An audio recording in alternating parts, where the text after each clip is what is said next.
Trazos y letras. Somos cultura. Buenas tardes. Usted es bienvenido a su programa cultural Trazos y Letras. Somos cultura.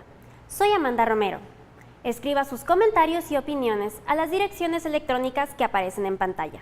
De la misma manera puede llamar o enviar mensajes a los teléfonos que se proyectan a continuación.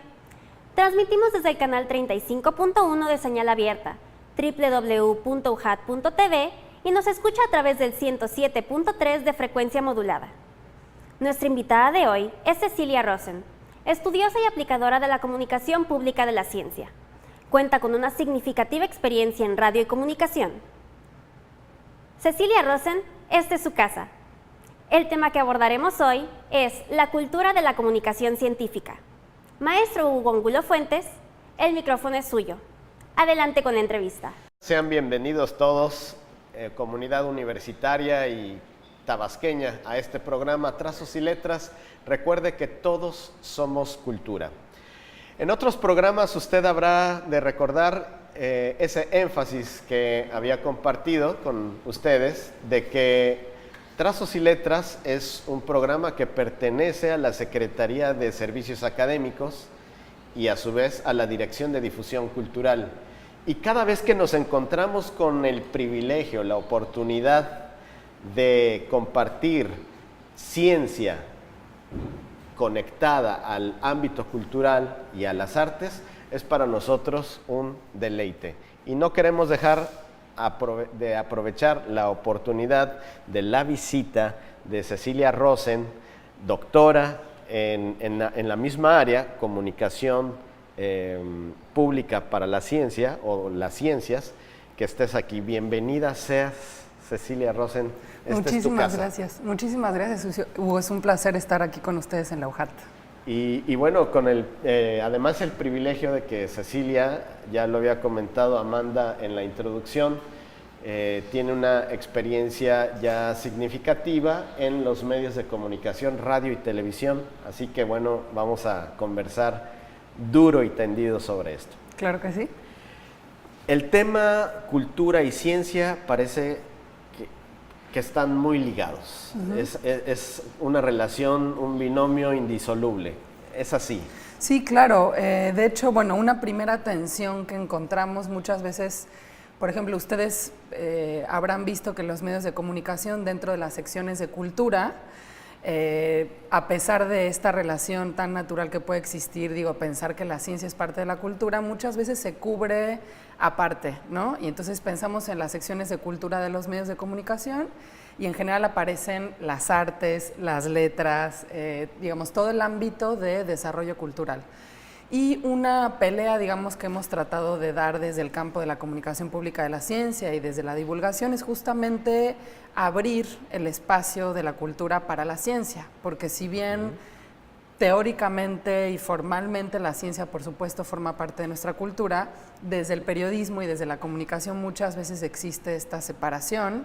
Y de hecho, quizás algunos de ustedes habrán escuchado hablar de la guerra, ¿no?, entre estas dos culturas, la cultura científica y la cultura humanista, que tiene que ver con las artes y con otros ámbitos del quehacer cultural. Así que, bueno, quizás esa sería un primer debate, ¿no? Cómo hacer para que realmente la ciencia se integre como parte de nuestra concepción más amplia de cultura. Yo creo que eso se va a poder resolver con la siguiente pregunta. Okay. ¿Cómo definir, cómo entender esto de la comunicación pública de las ciencias? Bueno, voy a tratar de ser lo menos teórica que pueda, pero un poquitito teórica me tengo que poner, ¿no? Sí. Es como inevitable.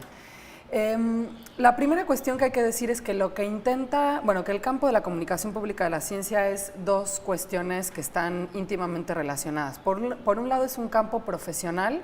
De hecho, hay muchísima gente, estoy segura que hay mucha gente de aquí de la universidad que hace comunicación pública de la ciencia sin saberlo. O sea, es un campo de acción profesional. También no necesariamente siempre está tan profesionalizado en el sentido de una actividad remunerada, pero que sería lo ideal, ¿no? Como alguien que se dedique exclusivamente a eso. Y por otro lado es un campo académico de estudios. O sea, hay ya desde hace 30, 40, incluso más años, pero ya varias décadas, que se ha conformado un campo académico para estudiar la comunicación pública de la ciencia. Entonces eso es lo primero que podríamos decir con respecto a quien no sepa nada.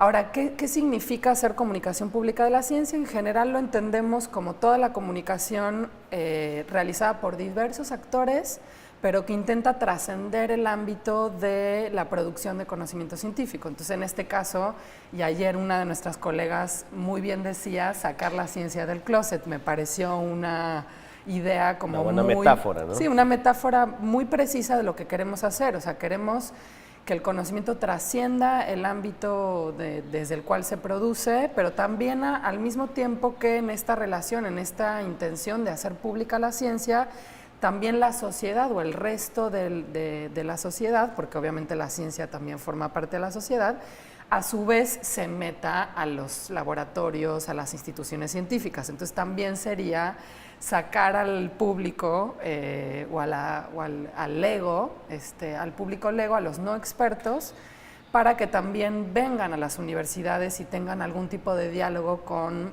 la forma en la que se produce conocimiento. Entonces, y bueno, en un siguiente nivel mucho más práctico, ¿cómo identificamos la comunicación pública de la ciencia o en qué ámbito se ejerce? Bueno, pensemos desde lo que ya decíamos, las noticias científicas, el periodismo de ciencia, pero también pensemos en los documentales científicos, los libros de divulgación científica, las revistas, ¿no? En México tenemos una revista de referencia en el campo de la divulgación, que es la revista Como Ves. Mi colega Estrella Burgos va a venir aquí a dar un curso próximamente, ya ha venido varias veces a la UJAT.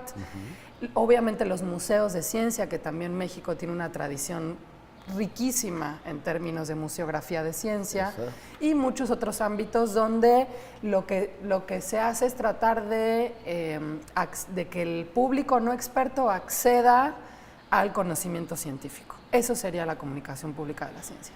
O de las ciencias. Para hacer crecer el valor del concepto cultura en todo este círculo virtuoso, ¿el camino es seguir comunicando públicamente las ciencias o hay más maneras? Ese es el gran dilema, o sea, digamos, el gran desafío al cual nos enfrentamos todos los que nos dedicamos a hacer comunicación de la ciencia, y no hay una respuesta final, ni una metodología, ni una forma.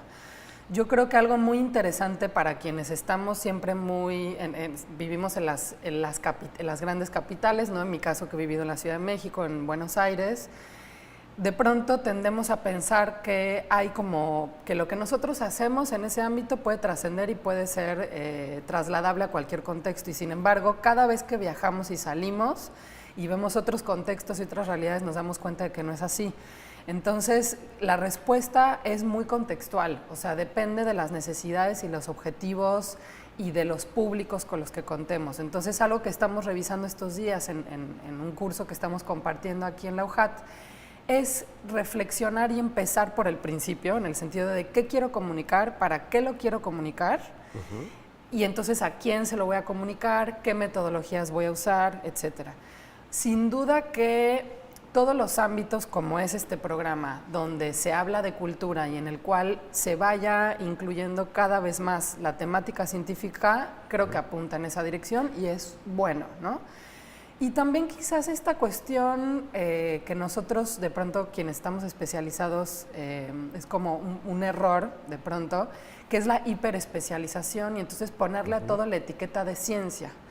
Y no necesariamente eso contribuye a que el público se acerque. Entonces, disfrazar un poco la ciencia no negar que estamos hablando de ciencia, pero quizás no es la mejor idea llegar y decir, te voy a hablar de ciencia, ¿no? Porque de pronto sabemos que pueden existir muchas barreras de distinto tipo, la propia barrera cultural de pensar que la ciencia es compleja, súper difícil de entender, inaccesible, que pertenece a una élite, o sea, y creo que nosotros luego como comunicadores exacerbamos eso, ¿no? Entonces por ejemplo, en el caso de mi trabajo en el periodismo, lo que hemos tratado de hacer desde la UNAM, en los proyectos que tenemos es, por ejemplo, que la ciencia, o sea, no partir de la ciencia para contar historias periodísticas, sino que sean historias periodísticas en las cuales nosotros naturalmente vemos la ciencia.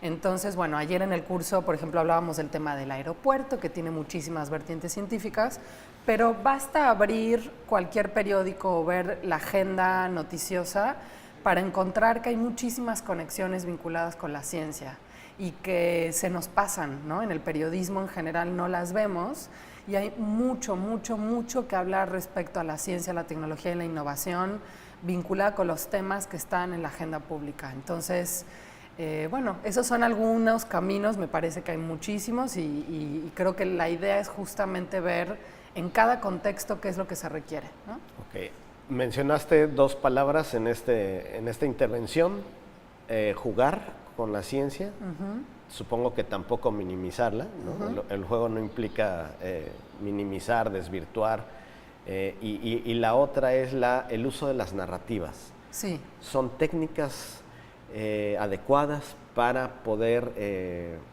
transparentar, hacer accesible la ciencia?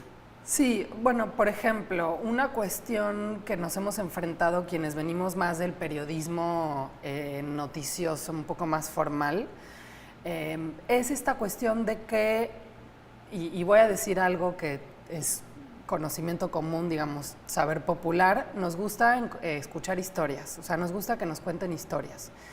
Y en el caso de la ciencia, mucho del contenido que está en los medios de comunicación son simplemente noticias de encontraron tal cosa, el hallazgo de no sé qué, el avance, el descubrimiento, bueno. ¿El qué? El qué, ¿no? Y hay dos cuestiones muy importantes que nos faltan ahí. Por un lado es qué ciencia está detrás de eso, porque así también es como vamos a crear cultura científica, ¿no?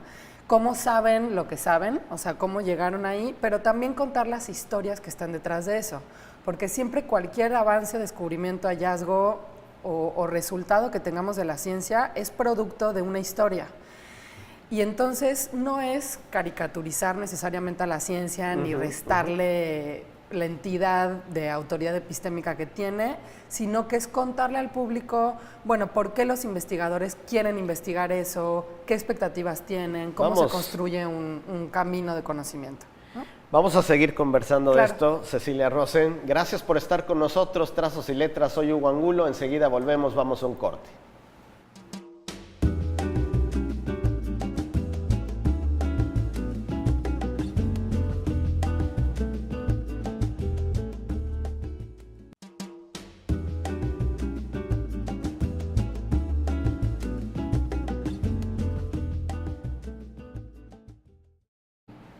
Espero que esté disfrutando allá desde donde está de este programa, esta conversación con la doctora Cecilia Rosen, que en este momento está impartiendo un taller aquí en la Universidad Juárez Autónoma de Tabasco acerca precisamente de la comunicación pública de las ciencias.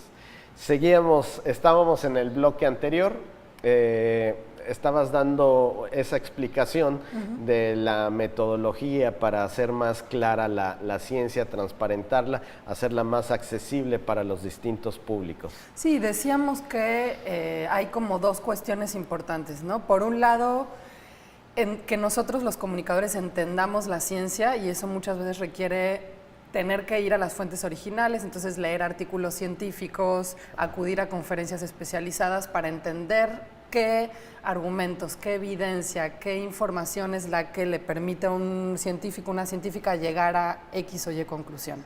Ir directamente a donde esté el laboratorio, con el científico, trabajando. Y entender, ¿no? O sea, entender que eso nos lleva mucho tiempo. Ahora, el riesgo o el problema muchas veces de eso es volvernos hiperespecializados y entonces ya perder el foco de lo que decíamos que es contar historias. Entonces, bueno, nosotros lo que hemos intentado es desarrollar algunas metodologías que ayuden a contar historias sobre la ciencia. Y otra cuestión fundamental, sobre todo cuando estamos haciendo ejercicio periodístico, que tiene que ver con la relevancia de estos temas, o sea, la relevancia social, política, económica, no únicamente el conocimiento por el conocimiento, que muchas veces es el error que tenemos cuando hacemos divulgación de pensar que yo te cuento un avance determinado y doy por hecho que a ti te va a interesar y no lo vinculo con tu realidad, con tus inquietudes como ciudadano no experto, ¿no? Entonces, una forma es justamente vincular, y lo decíamos ya, o sea, en la agenda noticiosa, esos temas que están, bueno, desde la ciencia, ver cuál es la relación, ¿no? Y cómo la ciencia, por ejemplo, puede ayudar al diseño de políticas públicas mejor informadas, o valga la redundancia, mejor diseñadas, y que ese conocimiento pueda trascender y que no sea únicamente para el asombro y para el placer que puede provocar el consumo de divulgación científica, sino también que tenga una injerencia en la toma de decisiones como sociedad. Los autores, los teóricos de estas metodologías, ¿quiénes son y cuál es el fundamento? Bueno, veíamos ahora en el curso, voy a tratar de simplificarlo a grandes rasgos. Tenemos, como siempre, Estados Unidos y Reino Unido como dos países que, además de que le han apostado mucho a la ciencia, la tecnología y la innovación, también han desarrollado muchas investigaciones en el campo de la comunicación pública de la ciencia, pero también, por ejemplo, aquí en América Latina tenemos Brasil como un lugar donde se ha producido mucha investigación. Y en particular las metodologías que yo hablaba se refieren a la unidad de periodismo de ciencia que está en la Dirección de Divulgación de la Ciencia de la UNAM. Javier Cruz, que es un periodista de ciencia que quizás alguno de los espectadores ya conozca, porque bueno, tiene ya 20 años haciendo periodismo de ciencia en México. Él, junto con el grupo que hemos colaborado con él, en varios años hemos desarrollado una serie de metodologías. Una que es para lectura de artículos para periodistas sin formación en ciencias naturales. Otro que es algo que trabajé yo en mi tesis de grado, que tiene que ver con la planeación de la cobertura periodística y que va en el sentido de lo que te comentaba de privilegiar qué tipo de decisiones creo yo que el ciudadano puede querer tomar sobre un tema en particular y entonces diseñar mi cobertura periodística a partir de eso. Y después tenemos, bueno, desde Cambridge hay un investigador que se llama Erik Jensen que ha desarrollado mucha metodología, sobre todo para algo muy importante que es evaluar lo que hacemos, evaluar el trabajo de la comunicación de la ciencia, que obviamente, como siempre, es muy complejo, ¿no? Porque, bueno, hay muchas dimensiones para tomar en cuenta a la hora de decir si un producto es bueno o malo. Y hay muchos criterios que de pronto no son tan fáciles de sistematizar, porque ¿por qué te gustó algo? Pues porque me gustó y no tengo, o sea, hay cuestiones muy subjetivas, ¿no? Vinculadas con la evaluación. Pero la idea es, sobre todo, yo lo que rescataría es no hacer, o sea, como de por sí es un espacio que no tiene tantos recursos, la divulgación científica, hay veces que nos conformamos con, lo podemos hacer y entonces ya nos sentimos muy privilegiados. Hay que movernos de esa zona de confort y entonces ser mucho más reflexivos con respecto a lo que hacemos, por qué lo hacemos, para qué lo hacemos, y creo que eso siempre redunda en productos de mejor calidad. O sea, eso sería como el mensaje. La presencia de las representaciones sociales, eso por un lado, y por el otro, la noción de ciudadanía, es algo altamente cultural que forma parte de los estudios culturales. Sí, sin duda, una dimensión sumamente interesante que nosotros podemos tomar en cuenta a la hora de, no solo de analizar la comunicación de la ciencia, sino también de hacerla, y como parte de ese trabajo reflexivo es pensar qué imágenes cómo estamos representando a la ciencia cuando hablamos de la ciencia. Entonces, una cosa muy interesante es que, por ejemplo, gran parte de las noticias científicas que vemos, y cualquiera de ustedes haga el ejercicio de en Google poner Noticias Ciencia México y van a ver que hay un marco de referencia, hay una representación social del conocimiento científico en general que es con narrativas de progreso, de bienestar, de avance, está poco problematizada la categoría de ciencia, ¿no? Como que caemos mucho en la tentación de vender la ciencia al público como una mercancía, como un producto que te va a solucionar la vida y que es infalible, ¿no? Pero al mismo tiempo tenemos un montón de actitudes ambivalentes ante el conocimiento científico y sin duda los distintos públicos también tienen inquietudes, tienen miedos, tienen resistencias. ¿Por qué? Bueno, porque obviamente vivimos en un mundo muy desigual, muy injusto, con muchísimos problemas y que tienen obviamente muchísima relación con el desarrollo científico. Entonces, ¿cómo conciliamos esas dos caras de la misma moneda, ¿no? Que es la ciencia para el avance y para el progreso, pero es la ciencia también que muchas veces nos lleva a tener grandes preocupaciones ambientales como, ¿no? Y desastres ambientales. Entonces, el desafío está en equilibrar esa imagen y no tener miedo de mostrar todas las limitaciones, incertidumbres y riesgos que también tiene el conocimiento científico, porque eso en última instancia va a ser una mejor ciencia, creo yo, y ciudadanos más críticos. ¿La comunicación pública para la ciencia realmente es escuchada? ¿Es más escuchada con todo este ejercicio de la divulgación en los medios? No lo sabemos, Hugo, esa es la verdad. Yo creo que hay que apostar por hacer muy buenos contenidos, pero como ya lo hemos platicado más temprano tú y yo creo que es súper urgente que seamos también críticos y que desarrollemos más metodologías para saber qué intereses tienen nuestros públicos, en qué contexto consumen nuestros productos, o sea, poner mucha más atención a la cuestión de la recepción. Gran parte del desarrollo académico que se ha hecho en este campo tiene que ver con la producción y con los contenidos y con varias cuestiones que hemos platicado ahorita, pero esa pata del público está todavía muy floja y necesitamos mejorar. Además de que sabemos que hoy en día el ecosistema mediático es muy complejo, cualquiera abre su cuenta de Twitter y se considera una autoridad para hablar de ciencia.